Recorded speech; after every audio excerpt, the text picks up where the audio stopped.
I love the vibe, I love the aroma. Everybody just fucking here we go! Big night out. Big Night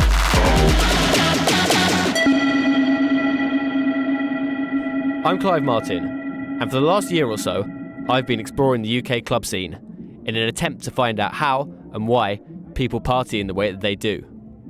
There aren't many other scenes that occupy the same kind of mythical status as Gabber. The music's brutal jackhammer bass drums, the synth sounds that seem to have been sampled from waterboarding sessions, and the extreme states of inebriation render Gabber clubs as somewhat of a niche market.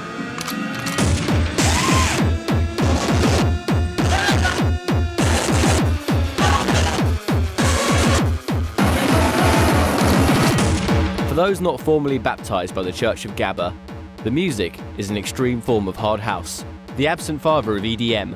Think Swedish House Mafia if they play Guantanamo rather than Coachella.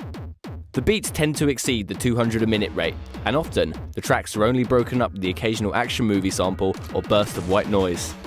Such an intense sound, of course, attracts some pretty intense people, and throw the Gabber scene into a city of a pretty intense reputation, and what you're left with is something along the lines of Human Traffic reimagined by Hieronymus Bosch.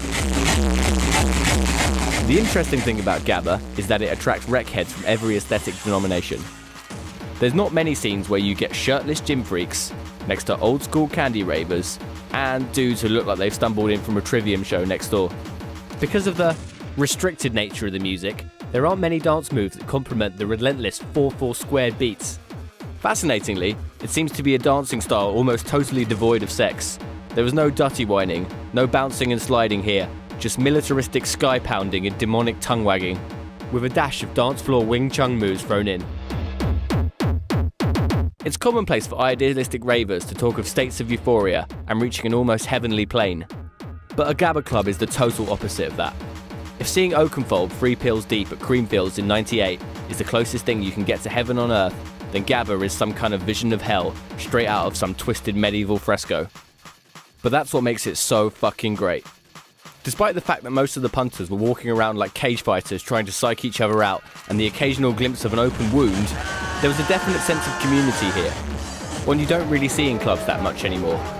I mean, they even took to me despite my lackluster attempts at the Gabber jab combination. The people here weren't white-shirted office drones looking for unattended drinks and the excuse to humiliate a toilet attendant.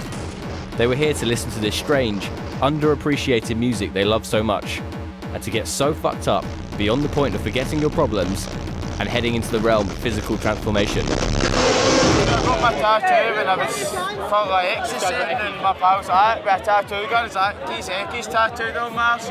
Look, Eckies. I don't think about nothing. I do 12-hour shifts, come to raves, Gabber raves are just lose control. My DJ name was DJ Michael. Everybody's here tonight, so it's all about getting together and enjoying the music. How does Gabber make you feel? Gabber's no choice, it's a fucking lifestyle. That's the way it is, right? Fucking Gabber, baby. As the night reached its 1000th crescendo, headline act and Gabber Game Deadmau5 took to the stage. Behold, Anger Fist. Gabber might look and sound absolutely terrifying, but believe me, I've had more trouble at clubs with table service than I did here. The fact that old firm boys and the Occupy movement sympathisers can coexist at such a night is only a testament to its sense of unity. Gabber might sound like all music does when it's broken, but the rest of the nation's club scene could really learn something from it. Although maybe a no-shirt, no-entry policy wouldn't go amiss.